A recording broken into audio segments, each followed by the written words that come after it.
Part 1. You will hear a conversation between two students about the installation of a telephone. You have half a minute to read the questions first.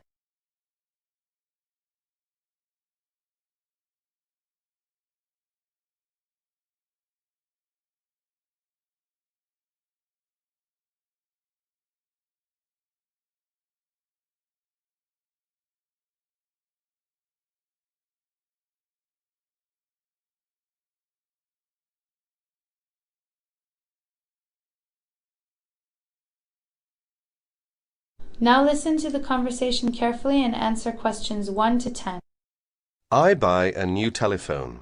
You read the instructions and I will install it, right? Sure. First, push the battery door outward to open and then insert two batteries, size AAA. Make sure they are following the polarity directions indicated inside the battery compartment. Finally, close the battery door. This is the first step. Now, let's come to the second step, adjusting time. Press time key first, then press MRC key more than 1 second to enter the time, adjusting state. Have you seen the second digit flashing now? Yes, it is flashing now. So let's go on. Press MRC key again to adjust minute, hour, date. Have you finished? Yes, all the digits have been flashing successively. Now it comes to adjusting alarm. Press alarm key to enter the three states of A1, A2, A3. Pay attention to the two keys in the corner on the right hand. They are the keys to lock and unlock the alarm respectively. Press MRC key to enter the adjusting procedure. And have you seen the second digit begin to flash? Yes, I think I should repeat this action, yes? Yes. Press MRC key again to adjust minute and the on-off of the alarm. By now you own a phone at the same time with a clock that can wake you up in the early morning. That is the end of Part 1. You now have half a minute to check your answers.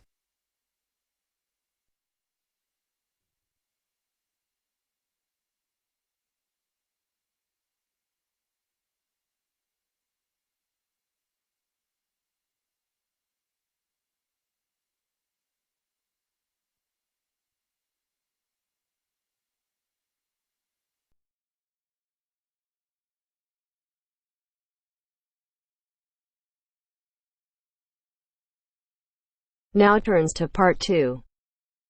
Part 2. You will hear a telephone conversation about a job vacancy. First, you have some time to look at questions 11 to 15.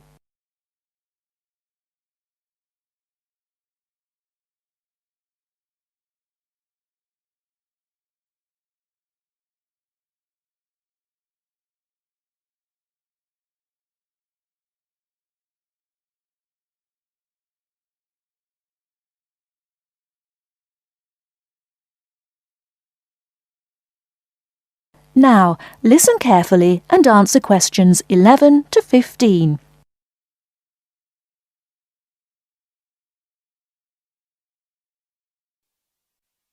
Hello, Top Job Employment Agency. Ellen Sykes speaking. How can I help you? Good morning. My name's Steve Collins and I'm calling about the call centre job advertised in today's paper.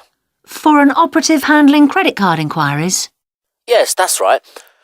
The wages and working conditions are all in the ad, so what I'd like to know now is what the work actually consists of. I should explain that I'm a student looking for a summer job, not long-term employment. That's okay. The people at Intercard say they've always found students to be honest, which of course is essential in this line of work, and they have the basic IT skills needed there.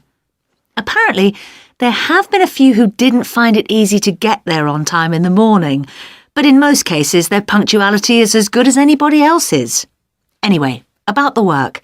And I know a bit about this because, as it happens, I've worked there myself. Really? Yes, for about a year. You'd find that most callers would be people wanting to check the balance on their cards, query payments made and so on. And from those who've had their card stolen? No, they ring another number for that, an emergency line. People also call that number if they lose their cards. And what are most callers like? I mean, what kind of people are they? All sorts, really. All ages, every kind of background. Though one definite trend is the change in the number of women. Nowadays, they make up around 55% of the total, whereas years ago, there used to be a majority of men calling. At one time, I heard, as many as 3/4 of all credit cards were actually held by men, but that must have been long before I was there. It's certainly different now. So to do this job, what sort of experience do I need? None, really. Have you got a credit card yourself? Yes, I have. Then you probably know quite a bit about them already. And as a student, you're obviously intelligent, which of course you need to be for the job. So after a day or so working with an experienced operative, I'm sure you'll have picked up enough to deal with routine inquiries, which of course most of them are. But there are bound to be questions I can't deal with, at least at first. What happens then? In that case, you can ask a supervisor. They're very helpful to new staff. I think I like the sound of this. What do I do next?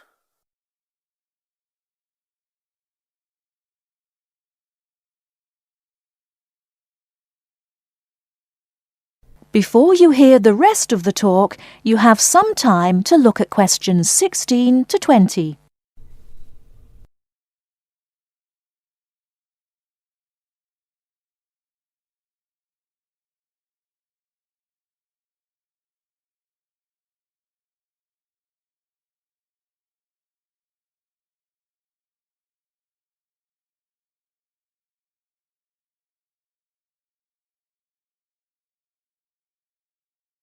Now listen and answer questions 16 to 20. Can you get over there for 9:45 on Monday morning for an interview? Definitely, yes. Whereabouts are they? In Riverside Business Park. Do you know it? Yes, I've been there once. How do you usually travel? By bus. Right. So you take either the 136 or 137 to the bus station, and when you come out of there, you turn right. Along Orchard Road, that is. The road from the railway station? Yes, that's right.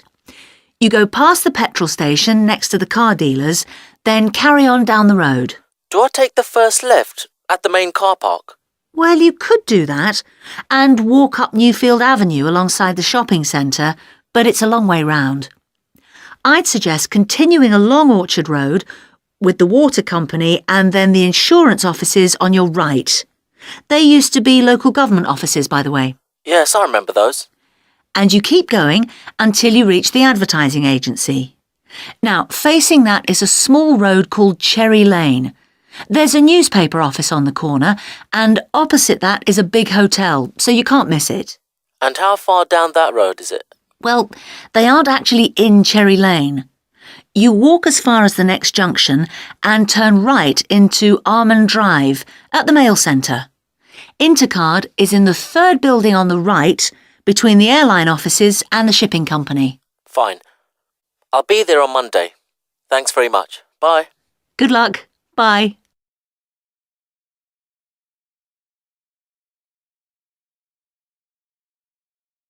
That is the end of part 2. You now have half a minute to check your answers.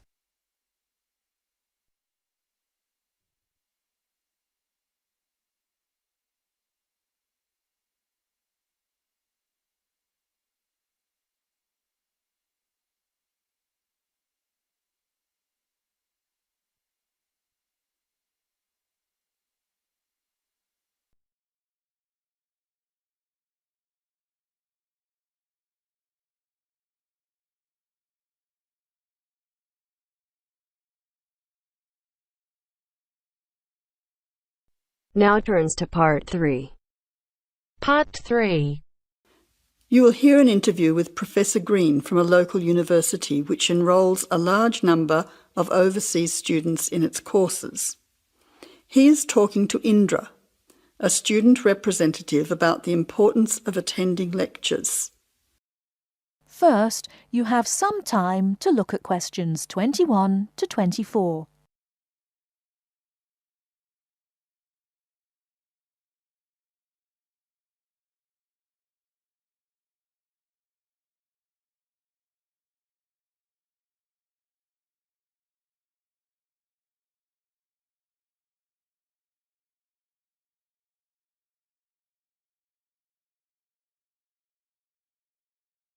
Now, listen carefully and answer questions 21 to 24. Good afternoon, Professor Green. Thank you for your time today. I wonder if you could explain why you think it is important for us to attend lectures in a course that we're studying. Well, despite the increasing dependence on online communication these days, I do think it is important. Apart from delivering the content of the lecture itself, I believe that there are some general communication benefits from having large groups of students together in one place. For lecturers, it is an opportunity for us to address many students together at one time. For students, it helps you to feel part of the wider learning community who are following the course. You can interact with each other both before and after the lecture to discuss the ideas and content, networking with each other and comparing your notes. But isn't most of this achieved, as you said, these days through online communication? Well, lecturers do communicate with students online, of course, but we usually only give a summary or notes of the lecture, so there are significant differences. When you go to lectures, you get more of an insight into what the lecturer considers important. We give additional commentary and anecdotes, and by voice emphasis, we can alert you to the key concepts, theories, and issues of the subject. By not attending lectures, you might miss crucial information about what we are expecting in an assignment. You know, these extra things can make a difference. OK, but there are tutorials. There is a lot of interaction between students and lecturers in tutorials. Can't all this be done in tutorial discussion groups instead of having lectures? Yes, to some extent. But during lectures, the lecturers can sensitise you to the debates and the controversies that are dealt with in the literature. This can help you think more critically about the subject. So then, when you come to the tutorial, you'll be able to come with some questions and ideas for discussion. The result of this is that the tutorial class will be more beneficial for everyone who attends.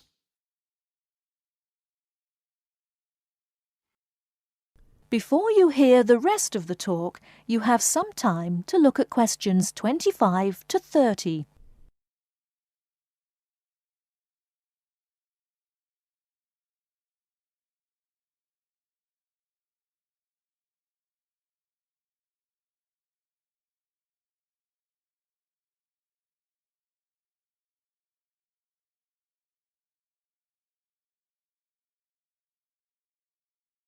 Now listen and answer questions 25 to 30.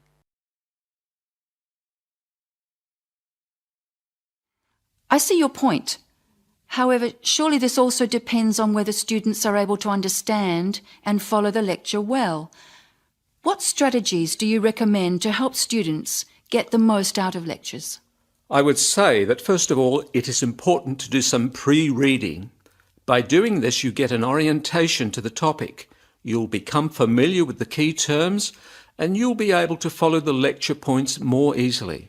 I also think it is good to arrive early to collect handouts and to find a seat where it is easy to see and hear what is going on. Then, importantly, during the lecture itself, you need to be attentive. I know from experience that it is often difficult to be attentive. What can students do to improve their attentiveness during the lecture? I think that there are two keys to following a lecture successfully: using the visual cues and using active listening techniques. By maintaining eye contact with the lecturer and following how the lecturer makes use of the slides, whiteboard and so on, you are using the lecturer's visual cues, which help make the structure of the information clear and give you a sense of what's important. Then, using active listening techniques will also help you to process the information. What do you mean by active listening techniques? Well, you need to pay attention to the methods the lecturer uses to highlight important information. As I said before, in the spoken language of a lecture, we get the benefit of things such as stress and intonation, use of examples and anecdotes, as well as the language signals used to show relationships between ideas. Yes, I see what you mean. These things will be missing in written summaries. And what about taking notes? Does that help? Taking notes helps you to concentrate, so I would certainly advise you to do that. It's difficult to listen and write good notes at the same time, so it does take some training. Yes, taking notes needs a lot of practice, I've found. Do you have any other advice? Well, I can't finish without stressing the importance of formulating questions while you are listening. During the lecture, you should ask yourself questions about the content of the lecture and the points you are following. Ask questions like, what are the benefits or problems? What other examples are there? How does it work? Why does this happen? This will keep you focused and actively engaged in the content of the lecture. Professor Green, thank you very much for your valuable tips and your time today. You are very welcome. That is the end of part 3. You now have half a minute to check your answers.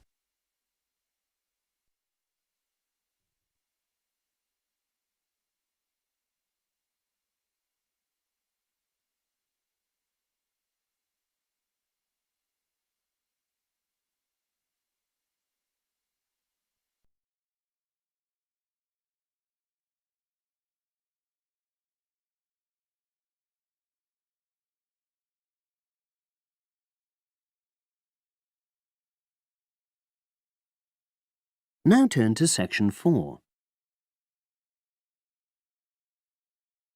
Test 5, section 4. You will hear a wildlife expert giving a talk to a group of bird lovers in the UK about a species called the tawny owl. Before you listen, you have some time to look at questions 31 to 40.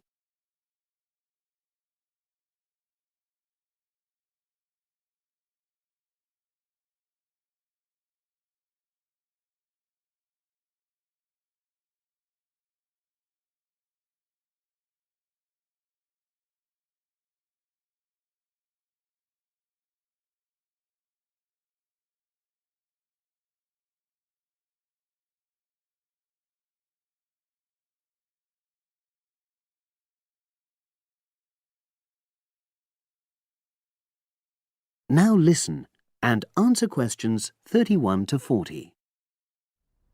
Good evening, everyone. You're all likely to be familiar with pictures of the tawny owl. Because of all the owl species in the UK, it's actually the most common one. But the chances are that you're more likely to have heard one than actually seen one, as it's also strongly nocturnal. This means that it normally ventures out at night. So, what kind of habitat does the tawny owl prefer? Well, a survey carried out in the 1980s confirmed that this owl is most likely to be found in woodland. If you look at a map of tawny owl distribution across Britain, you'll only see gaps in the treeless marshy areas of eastern England and in some of the more upland parts of northwest Scotland. However, you can sometimes find populations of tawny owls in urban areas too, either in parks or in large gardens. The tawny owl shows some obvious adaptations to its natural habitat. For example, both its wings and its tail are short, which helps it to maneuver through the trees. Also, the bird's plumage is a mixture of brown and grey, and this provides suitable camouflage for when the owl perches up against a tree trunk. Then there are its large eyes. The tawny owl's visual capacities are considerably better than those of humans, and although it can't see in complete darkness, it's sufficiently well equipped to be able to navigate its way around woodland on all but the most overcast nights. Another factor that contributes to the tawny owl's success as a hunter is its excellent memory of the layout of different areas. If you combine this ability with the owl's strongly territorial and sedentary nature, most populations of tawny owl are sit-and-wait predators, you realize that it has a good opportunity to predict where prey might be found. Finally, as well as having large eyes, The owl's sense of hearing is excellent, and this helps it to locate potential prey as it sits on its perch.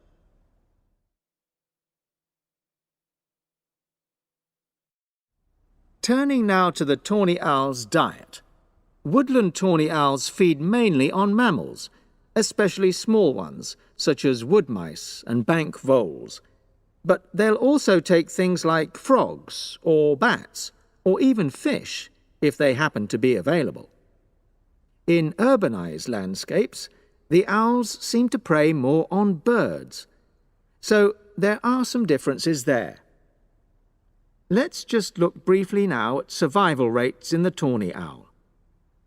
Young tawny owls face a difficult time once they leave home, and 2 out of every 3 are likely to die within their first year.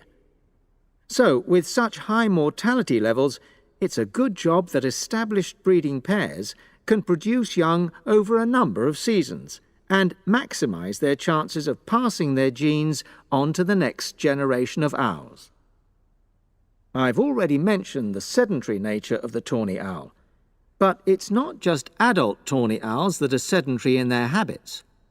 Young birds, dispersing away from where they were born, rarely move far. The average distance is just 4 kilometres. There also appears to be some reluctance to cross large bodies of water.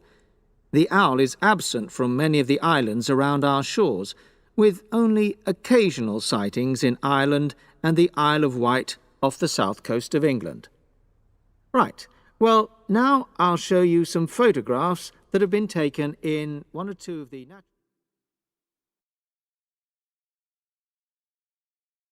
That is the end of section 4. You now have half a minute to check your answers.